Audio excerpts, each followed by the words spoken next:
So hello everyone, welcome back to our channel and today we are going to study about the action potential. It's a very important topic of the new nervous system and if you are liking our videos and watching our videos regularly and keep try to show some support by liking and subscribing to our channel.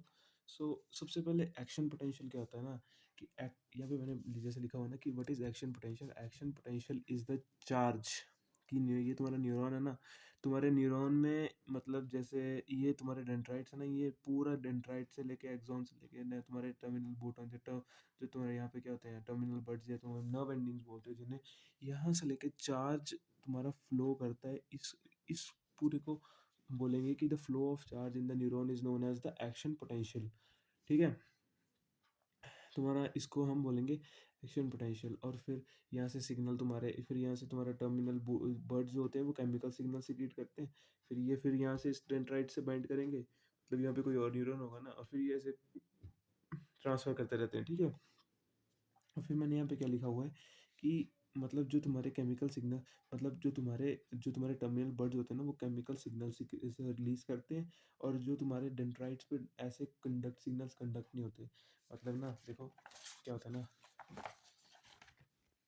कि जैसे ये तुम्हारे terminal buds है ना किसी neuron के, ये तुम्हारे सीक्रेट करेंगे केमिकल सिग्नल्स, ये तुम्हारे सीक्रेट करेंगे केमिकल सिग्नल्स। और फिर ये केमिकल सिग्नल्स क्या करेंगे, ये तुम्हारे फिर जो मतलब यहाँ पे डेंड्राइट्स होंगे ना, ये तुम्हारे डेंड्राइट्स पे जाके क्या करेंगे, बाइंड कर जाएंगे। ये डेंड्राइट्स पे क्या होंगे स्पेसिफिकली, न्यूरो होंगे। ठीक है,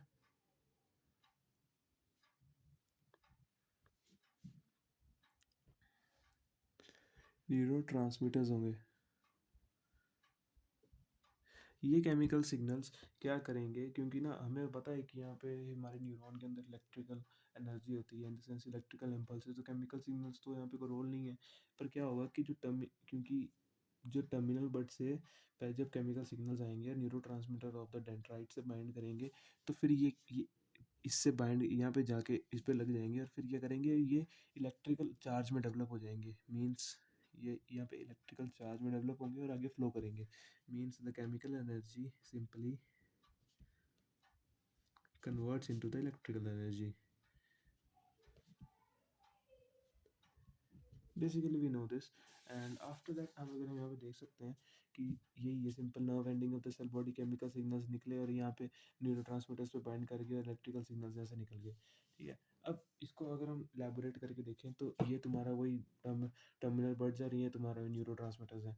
तो इधर आउटसाइड कौन से आयंस होंगे और इनसाइड कौन से आयंस होंगे। और एक और ठीक है, और एक होता है रेस्टिंग मेम्ब्रेन पोटेंशियल कि जो ना तुम्हारा सबसे पहले आयंस देख लेते हैं। जो बाहर तुम्हारे कौन कौन से आयंस होंगे, सोडियम, एक होता है क्लोराइड और एक होता है कैल्शियम। और इनसाइड कौन से आयंस होंगे, वो मतलब यहाँ पे तुम्हारे यहाँ पे कौन से आयंस है आउटसाइड, तो तुम्हारे कौन कौन से सोडियम, क्लोरीन और कैल्शियम। और इनसाइड तुम्हारे कौन से हैं, इनसाइड तुम्हारे हैं potassium and the A negative. What is a negative, the negatively charge anions. Anions तुम्हें पता नहीं कि जो तुम्हारे कैटायंस होते हैं उन पे पॉजिटिव चार्ज होता है, और तुम्हारे जो एनायंस होते हैं उन पे नेगेटिव चार्ज होता है। ठीक है, अब इधर तुम्हें पता लग गया कि जो तुम्हारे न्यूरॉन है उसमें तुम्हारा आयंस होंगे, तो वो बाहर तुम्हारे sodium, calcium, chlorine and calcium present है, और अंदर potassium and the negative charge anions present है। तो ठीक है, अब एक होती है टर्म जो रेस्टिंग मेम्ब्रेन पोटेंशियल।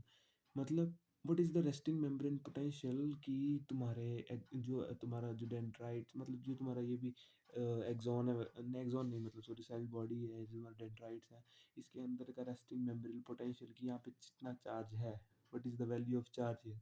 ओके, तो ये होती है यहाँ पे 65 मेगावोल्ट। ठीक है, ये तो तुम्हारा टर्मिनल बर्ड्स है ना, ये वाला पोर्शन। और ये तुम्हारा है क्या, व्हाट इज दिस, ये तुम्हारे डेंड्राइट्स है। ठीक है, और इस पे न्यूरो लगे हुए हैं।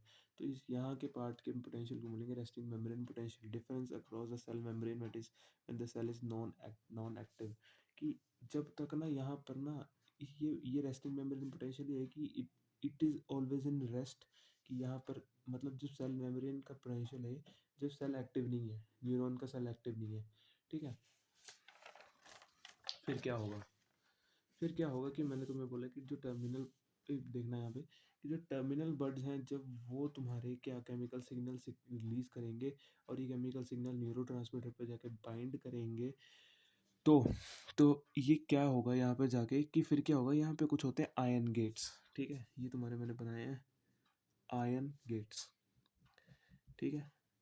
तो यहाँ पे ना आयंस, ये कुछ जो आयंस बोले थे ना तो मैंने sodium potassium, sorry sodium calcium and the chlorine, वो क्या करेंगे, वो अंदर जाएंगे, ठीक है, वो अंदर जाएंगे, सोडियम कैल्शियम एंड क्लोरीन। जैसे ये न्यूरोट्रांसमीटर्स इस पे बाइंड करेंगे, sorry, the chemicals will bind on the neurotransmitters, the the ion gate channel will open and the ions will flow in, okay, ठीक है। और यहाँ पे भी तुम्हारा एक्शन पोटेंशियल 65 मेगावोल्ट है, ठीक है। अब नेक्स्ट में क्या होगा, जैसे ही इस पे बाइंड करें न्यूरो पे तुम्हारे केमिकल सिग्नल्स, ठीक है, और फिर क्या होगा कि ये क्या होगा कि भाई ये कि तुम्हारा आयन गेट चैनल्स खुल गए और तुम्हारा सोडियम अंदर आ गया, फिर कैल्शियम बाहर अंदर आ गया, ठीक है। तो ये तो जो तुम्हारे मतलब ना तुम्हारे केमिकल सिग्नल्स न्यूरोट्रांसमीटर्स को ये सिग्नल दे रहे हैं कि तुम वो सोडियम वाला आयन गेट चैनल खोल देंगे और कैल्शियम वाला आयन गेट चैनल खोल देंगे, और उससे क्या होगा कि sodium will come inside and the calcium will come inside and the, but क्या होगा, एक और सीन होगा कि जब सोडियम और कैल्शियम दोनों पे पॉजिटिव चार्ज है, तो क्या होगा कि यहाँ पे जो इनर मेम्ब्रेन का जो पोटेंशियल होगा वो बहुत ज़्यादा पॉजिटिव साइड पे चला जाएगा, ये बहुत ज़्यादा इंक्रीज हो जाएगा। उससे क्या होगा कि हमें थोड़ा चार्ज बाहर भी निकालना पड़ेगा। तो क्या होगा कि न्यूरोट्रांसमीटर्स पोटेशियम वाले गेट चैनल को भी सिग्नल देते हैं, जिससे पोटेशियम बाहर चला जाता है, ठीक है, और वो फिर वो बैलेंस हो जाता है, ठीक है।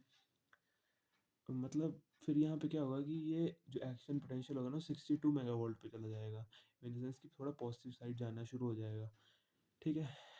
मतलब यहाँ पे मीन 65 मेगावोल्ट से 62 मेगावोल्ट चला गया, means decrease in the action potential, negative side है तो नेगेटिव साइड से ये थोड़ा पॉजिटिव साइड जाएगा, मतलब कम हो रहा है 65 से 62, फिर ऐसे कम मतलब पॉजिटिव साइड हो जा रहा है, ये तो डीपोलराइजेशन हो रही है यहाँ पे, ठीक है। मतलब D means less negative means more positive, ठीक है। मतलब ये 65 से 62 चला गया, डीपोलराइज हो गया, लेस नेगेटिव हो गया, मतलब पॉजिटिव साइड पे चला गया, ठीक है।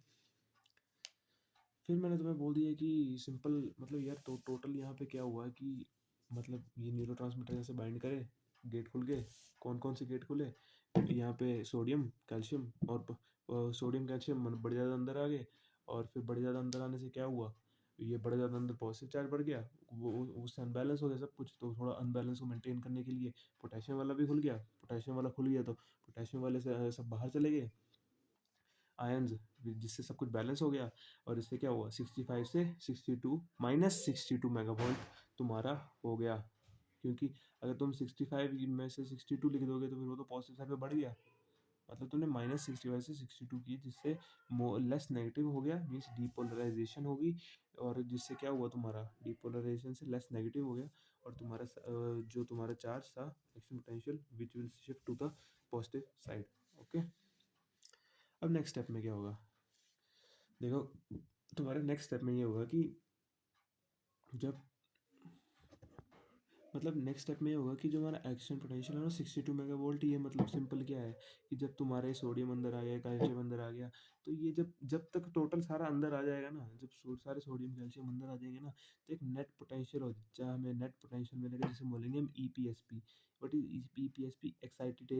Excitatory post synaptic membrane potential, means ना कि जब सारा पॉजिटिव चार्ज अंदर आ जाएगा ना, तो उसे हम बोलेंगे excitatory post synaptic membrane potential, total potential, वो भी वही कितना होगा 62, ठीक है, हम जो हमने ऊपर लिखा हुआ था कि मतलब मैंने इसको अलग अलग स्टेप्स में लिखा हुआ है, मैं इसे आप इसे शॉर्ट में भी करके लिख सकते हो, बट फॉर बेटर अंडरस्टैंडिंग मैंने इसे ढंग से लिखा हुआ है, ठीक है।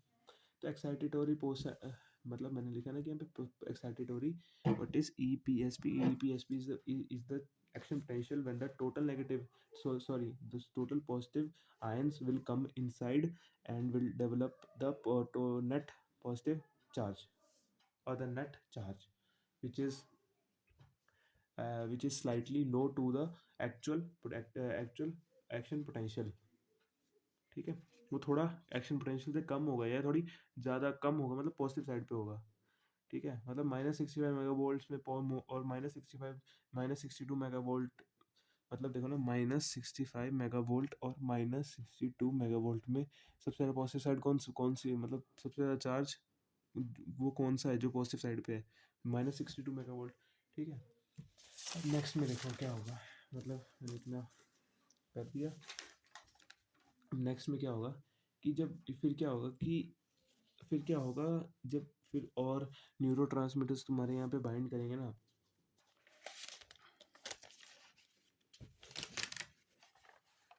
हाँ, हम्म,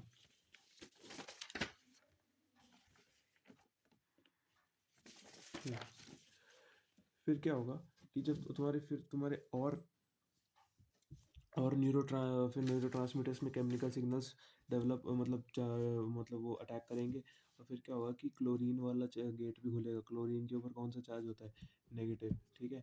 और इससे क्या होगा, फिर नेगेटिव चार्ज अंदर जाएगा, और फिर उससे एक नेगेटिव नेगेटिव वाला वो मतलब नेट पोटेंशियल जनरेट होगा, जिसे हम बोलेंगे इनहिबिटोरी पोस्ट सिनेप्टिक पोटेंशियल, ठीक है। और वो थोड़ा, उससे क्या होगा, मतलब पहले सबसे पहले ना देखो, सबसे पहले हमारा कितना था, जो excitatory post synaptic potential EPSP कितना था हमारा, -62 megavolt.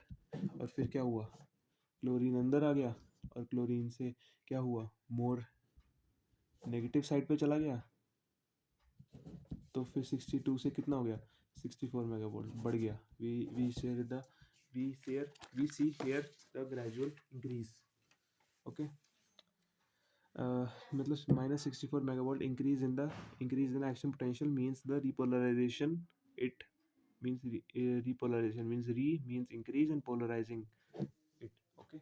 So the EPSP and the IPSP cause the small change, because we can see यहाँ पे EPSP था, उसमें भी थोड़ा सा चेंज हुआ, 60 आपका EPSP में से भी 65 में से सिर्फ 62 ही गया, और फिर यहाँ पे 62 में से 60 IPSP में आपका 62 से 64 चला गया। तो वी कैन सी हियर कि यहाँ पे स्मॉल चेंज ही हो रहा है।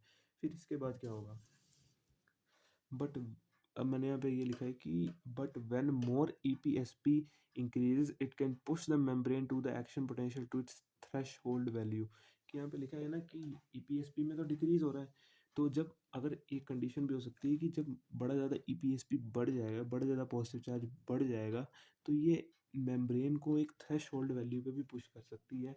वो होती है मेम्ब्रेन की थ्रेशहोल्ड वैल्यू, एक्शन पोटेंशियल की थ्रेशहोल्ड वैल्यू, और वो होती है -65 मेगावोल्ट। मतलब इसने ये बोला मतलब इसने ये बोला कि हमारा जो पॉजिटिव चार्ज है ना, वो बड़ा ज़्यादा बढ़ भी सकता है, और इससे क्या होगा, बड़ा ज़्यादा बढ़ सकता है, इससे क्या होगा कि एक थ्रेश होल्ड वैल्यू डेवलप होगी, और वो कितनी होगी, -55 मेगावोल्ट। और ये तो -65 मेगावोल्ट से बहुत कम है, मतलब मोर पॉजिटिव साइड को है, ठीक है।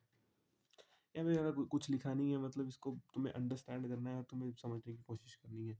मतलब EPSP, इसमें क्या लिखा है कि when more EPSP it can increase हो जाएंगे, मेम्ब्रेन पुश होगी, प्लस थोड़ा पॉजिटिव साइड को, बड़ी ज़्यादा पॉजिटिव साइड को हो जाएगी, थ्रेशोल्ड वैल्यू बोलेंगे इसे, -50 मेगावोल्ट होती है वो, ठीक है। और जब ये थ्रेशोल्ड वैल्यू को हिट हो, मतलब जब ये थ्रेशोल्ड वैल्यू हिट होगी ना, तो फिर क्या होगा, मतलब मैंने तुम्हें बोला ना कि आयन गेट चैनल ऐसे ऐसे मतलब अरेंज होते हैं तुम्हारे इस पे, तुम्हारे तुम्हारे न्यूरॉन पे, ठीक है। तो इससे क्या होगा, जो तुम्हारे सोडियम वाले चैनल होंगे वो खुल जाएंगे, और जो होगा फिर तुम्हारा और सोडियम अंदर जाएगा, ठीक है, जिससे तुम्हारा पॉजिटिव चार्ज और डेवलप होगा, और ये क्या होगा, जो फिर ये एक्शन पोटेंशियल को 55 से 40 पर ले जाएगा, ठीक है। अब नेक्स्ट पेज देखते हैं, नेक्स्ट पेज क्या था, मतलब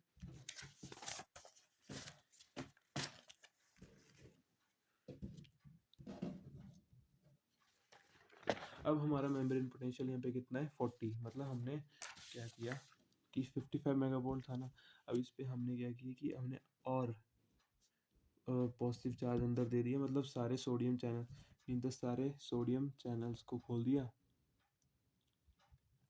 open, sodium will come in positive charge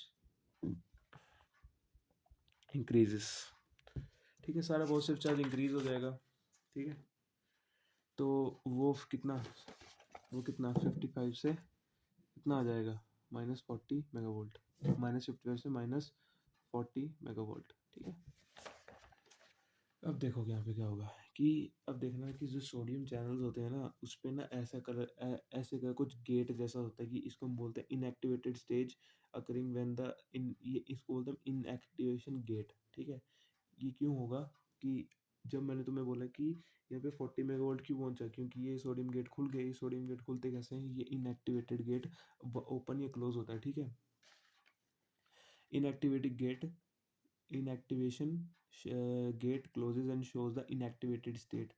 ठीक है, अब यहाँ पर नेक्स्ट स्टेप में क्या होगा कि अब नेक्स्ट स्टेप में ये होगा कि मतलब यहाँ पर ये होगा कि वो जो तुम्हारा है अब नेक्स्ट स्टेप में क्या होगा कि ये पॉजिटिव चार्ज अंदर आ गया तो पॉजिटिव चार्ज बढ़ गया, ये 40 पे पहुंच गया.